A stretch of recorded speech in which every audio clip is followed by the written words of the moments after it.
ಆತ್ಮೀಯ ಬಂಧುಗಳೇ, ಶ್ರೀಮದ್ ಭಾಗವತಂ ಸ್ಕಂದ 3 ಭಾಗ 2 ಅಧ್ಯಾಯ 19 ದಾನವ ಹಿರಣ್ಯಾಕ್ಷನ ಸಂಹಾರ. ಇದರಿಂದ ಇವತ್ತು 2 ಶ್ಲೋಕಗಳನ್ನು ತಿಳ್ಕೊಳ್ಳೋಣ. ಶ್ಲೋಕ 34. ಅನ್ಯೇಷಾಂ ಪುಣ್ಯಶ್ಲೋಕಾನಾಂ ಉದ್ಧಾಮಯಶಸಾಂ ಸತಾಂ ಉಪಶ್ರುತ್ಯ ಭವೇನ್ಮೋದ ಶ್ರೀವತ್ಸಾಂಕಸ್ಯ ಕಿಂ ಪುನಃ. ಅನುವಾದ: ಜನರು ಅಮರ್ತ್ಯವಾದ ಯಶಸ್ಸುಳ್ಳ ಭಕ್ತರ ಕರ್ಮ ಮತ್ತು ಸಂಗತಿಗಳನ್ನು ಕೇಳಿದರೆ ಅಲೌಕಿಕ ಆನಂದವನ್ನು ಪಡೆಯಬಹುದಾಗಿದೆ. ಹಾಗಿರುವಾಗ ಎದೆಯ ಮೇಲೆ ಶ್ರೀವತ್ಸಲಾಂಛನವಿರುವ ಭಗವಂತನ ಲೀಲೆಗಳನ್ನು ಕೇಳುವ ಬಗ್ಗೆ ಹೇಳಬೇಕಾದ್ದೇನು? ಶ್ಲೋಕ 35. ಯೋ ಗಜೇಂದ್ರ ಝುಷಗ್ರಸ್ತಂ ಧ್ಯಾಯಂತಂ ಚರಣಾಂಬುಜಂ ಕ್ರೋಶಂತೀನಾಂ ಕರೇಣೂನಾಂ ಕೃಚ್ಛ್ರತೋ ಮೋಚಯದ್ ಧೃತಂ. ಅನುವಾದ: ಮೊಸಳೆಯ ಬಾಯಿಗೆ ಸಿಲುಕಿ ಭಗವಂತನ ಚರಣಕಮಲವನ್ನು ಧ್ಯಾನ ಮಾಡುತ್ತಿದ್ದ ಗಜರಾಜನನ್ನು ದೇವೋತ್ತಮ ಪುರುಷನು ವಿಮೋಚನಗೊಳಿಸಿದನು. ಆ ಸಮಯದಲ್ಲಿ ಗಜರಾಜನನ್ನು ಒಡಗೂಡಿದ್ದ ಹೆಣ್ಣಾನೆಗಳು ರೋದನ ಮಾಡುತ್ತಿದ್ದವು. ಆಗ ಭಗವಂತನು ಸನ್ನಿಹಿತವಾದ ಅಪಾಯದಿಂದ ಪಾರು ಮಾಡಿದನು.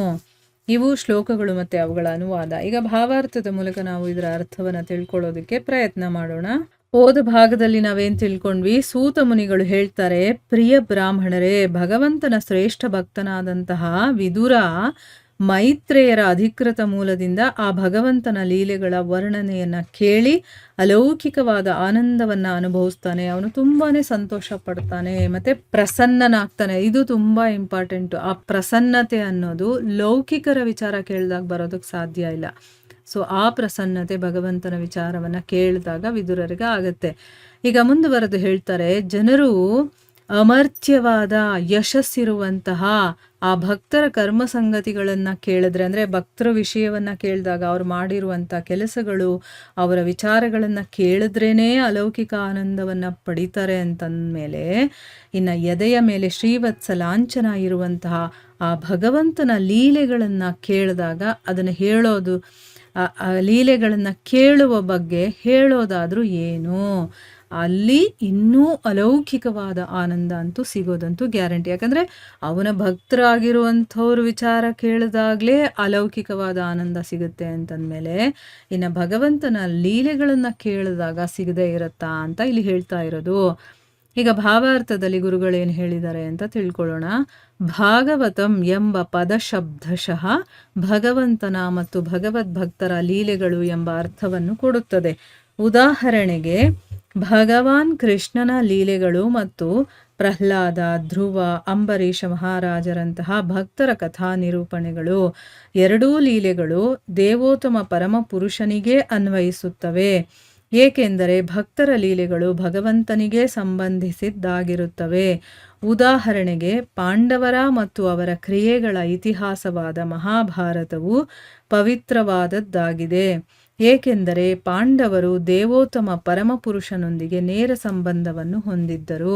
ಇದರ ಅರ್ಥ ಏನಪ್ಪಾ ಅಂತಂದ್ರೆ, ಈಗ ಭಾಗವತಂ ಅನ್ನುವಂತ ಪದ ಇದೆಯಲ್ಲ, ಅದು ಭಗವಂತನ ಮತ್ತೆ ಭಗವದ್ಭಕ್ತರ ಲೀಲೆಗಳು ಅನ್ನುವಂತ ಅರ್ಥವನ್ನ ಕೊಡುತ್ತೆ ಅಂತ ಹೇಳಿದ್ದಾರೆ. ಅಂದ್ರೆ ಏನು? ಇಲ್ಲಿ ಭಗವಂತನ ವಿಚಾರಗಳಿರುತ್ತೆ ಮತ್ತೆ ಭಕ್ತರ ವಿಚಾರಗಳಿರುತ್ತೆ ಅಂತ ಅರ್ಥ. ಉದಾಹರಣೆಗೆ ಭಗವಂತ ಕೃಷ್ಣನ ಲೀಲೆಗಳಿದೆ, ಮತ್ತೆ ಪ್ರಹ್ಲಾದ, ಧ್ರುವ, ಅಂಬರೀಷ ಮಹಾರಾಜ ಇಂಥ ಭಕ್ತರ ಕಥೆಗಳ ನಿರೂಪಣೆಗಳು ಇದರಲ್ಲಿರುತ್ತೆ. ಎರಡೂ ಲೀಲೆಗಳು ಕೂಡ ಭಗವಂತನಿಗೇ ಅನ್ವಯಿಸುತ್ತೆ. ಯಾಕಂದ್ರೆ ಭಕ್ತರ ಲೀಲೆಗಳು ಭಗವಂತನಿಗೆ ಸಂಬಂಧಪಟ್ಟಾಗಿರುತ್ತಲ್ವಾ. ಉದಾಹರಣೆಗೆ ಇಲ್ಲೇನು ಹೇಳ್ತಾ ಇದ್ದಾರೆ, ಪಾಂಡವರು ಮತ್ತೆ ಅವ್ರು ಏನೇನು ಮಾಡಿದ್ರು ಕೆಲಸಗಳು, ಆ ಇತಿಹಾಸವಾದಂತಹ ಮಹಾಭಾರತ ಕೂಡ ಪವಿತ್ರವಾಗಿರುವಂಥದ್ದು. ಯಾಕೆಂದ್ರೆ ಪಾಂಡವರು ಆ ಭಗವಂತನ ನೇರ ಸಂಬಂಧವನ್ನ ಹೊಂದಿದ್ದಂಥವರು. ಭಗವಂತನ ಭಕ್ತರ ಜೊತೆ ಭಗವಂತ ಲೀಲೆಗಳನ್ನೆಲ್ಲ ಮಾಡಿರ್ತಾನೆ. ಇಲ್ಲಿ ಪಾಂಡವರ ಜೊತೆ ಭಗವಂತ ಇದ್ದ ಅಂತಂದ್ಮೇಲೆ, ಭಗವಂತ ಇದ್ದ ಅಂದ್ರೆ ಅವನ ಜೊತೆಯಲ್ಲಿರೋರು ಭಗವಂತನ ಭಕ್ತರೇನೆ ಅಲ್ವಾ. ಅದಕ್ಕೋಸ್ಕರ ಪಾಂಡವರಲ್ಲಿ ನೋಡಿ ಯಾರಾದ್ರೂ ಭಗವಂತನ ವಿರುದ್ಧವಾಗಿದ್ರ? ಇಲ್ಲ, ಭಗವಂತನೇ ಅವರಿಗೆ ಸರ್ವಸ್ವವಾಗಿತ್ತು. ಆ ಪಾಂಡವರು ಭಗವಂತನ ಜೊತೆ ನೇರ ಸಂಬಂಧವನ್ನ ಹೊಂದಿದ್ರು. ಅದಕ್ಕೆ ಮಹಾಭಾರತ ಕೂಡ ಪವಿತ್ರವಾಗಿರುವಂತಹ ಗ್ರಂಥ. ಇನ್ನು ಮುಂದುವರೆದು ಹೇಳ್ತಾರೆ, ಮೊಸಳೆಯ ಬಾಯಿಗೆ ಸಿಕ್ಕಾಕೊಂಡು ಆ ಭಗವಂತನ ಚರಣ ಕಮಲವನ್ನ ಧ್ಯಾನ ಮಾಡ್ತಾ ಇದ್ದಂತಹ ಗಜರಾಜನನ್ನ ಭಗವಂತ ವಿಮೋಚನೆಗೊಳಿಸ್ತಾನೆ. ಗಜೇಂದ್ರ ಮೋಕ್ಷ ಅಂತ ನಾವು ಕೇಳಿದೀವಲ್ವಾ, ಅದು ಕೂಡ ಕತೆ ಮುಂದೆ ಬರುತ್ತೆ. ಅವಾಗ ನಾವು ಅದ್ರ ಬಗ್ಗೆ ಡೀಟೇಲ್ ಆಗಿ ತಿಳ್ಕೊಳ್ಳೋಣ. ಸೊ ಇಲ್ಲಿ ಆ ಗಜೇಂದ್ರ ನೀರಿನಲ್ಲಿ ಇಳಿದಾಗ ಮೊಸಳೆ ಆನೆಯ ಕಾಲನ್ನ ಹಿಡ್ಕೊಂಡ್ಬಿಡುತ್ತೆ. ಆ ಸಮಯದಲ್ಲಿ ಭಗವಂತನ ಚರಣ ಕಮಲಗಳನ್ನ ಧ್ಯಾನ ಮಾಡದಂತಹ ಗಜರಾಜನನ್ನ ಭಗವಂತ ಕಾಪಾಡ್ತಾನೆ. ಆ ಸಮಯದಲ್ಲಿ ಗಜರಾಜನನ್ನ ಒಡಗೂಡಿದ್ದಂತಹ ಅಂದ್ರೆ ಅವನ ಜೊತೆ ಇದ್ದಂತಹ ಹೆಣ್ಣಾನೆಗಳು ತುಂಬಾ ರೋದನ ಮಾಡ್ತಾ ಇದ್ರು, ಅಳ್ತಾ ಇದ್ವು. ಆಗ ಭಗವಂತ ಏನ್ ಮಾಡ್ದ ಅಂತ ಅಪಾಯದಿಂದ ಕೂಡ ಅವನನ್ನ ಪಾರು ಮಾಡ್ತಾನೆ.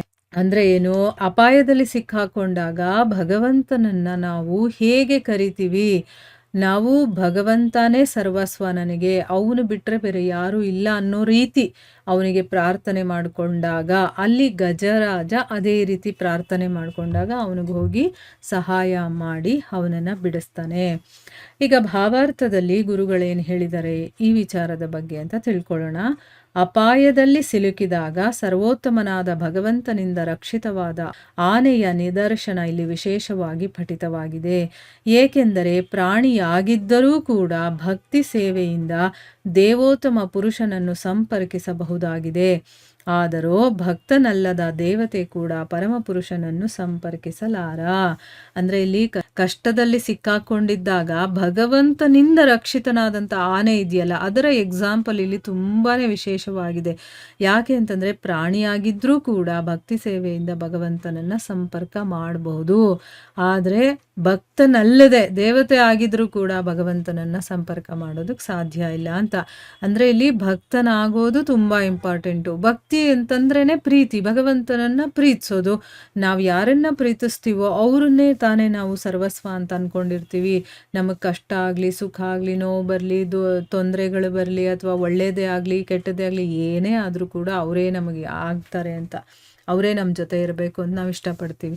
ಆ ರೀತಿ ಭಕ್ತಿ ಇತ್ತು ಅಂತಂದರೆ ಅವನು ಯಾವ ಯೋನಿಯಲ್ಲಿದ್ದಾನೆ, ಅವನು ಪ್ರಾಣಿಯಾಗಿದ್ದಾನ, ಪಕ್ಷಿ ಆಗಿದ್ದಾನ, ಏನೂ ಮ್ಯಾಟ್ರ್ ಆಗಲ್ಲ, ಅವನು ಭಕ್ತನ ಆಗಿರ್ಬೇಕು ಅಷ್ಟೇ. ಆಯಿತಾ. ಅದೇ ಒಬ್ಬ ದೇವತೆ ಅಂತ ಅನ್ನಿಸ್ಕೊಂಡಿದ್ರೂ ಕೂಡ ಅವನಲ್ಲಿ ಭಕ್ತಿ ಇಲ್ಲ ಅಂತಂದರೆ ಅವನು ಭಗವಂತನನ್ನು ಸಂಪರ್ಕ ಮಾಡೋದಕ್ಕೆ ಸಾಧ್ಯನೇ ಇಲ್ಲ. ಭಗವಂತನನ್ನ ಸಂಪರ್ಕಿಸ್ಬೇಕು ಅಂತಂದರೆ ಅಲ್ಲಿರುವಂಥ ಒಂದು ಅರ್ಹತೆ, ಅದಕ್ಕಿರುವಂಥ ಒಂದು ದಾರಿ ಏನಪ್ಪ ಅಂತಂದರೆ ಅಲ್ಲಿ ಭಗವಂತನ ಭಕ್ತನಾಗೋದು ಅನ್ನೋದು ಇದರ ಅರ್ಥ. ಇಲ್ಲಿಗೆ ನಾವು ನಿಲ್ಲಿಸೋಣ. ಹರೇ ಕೃಷ್ಣ.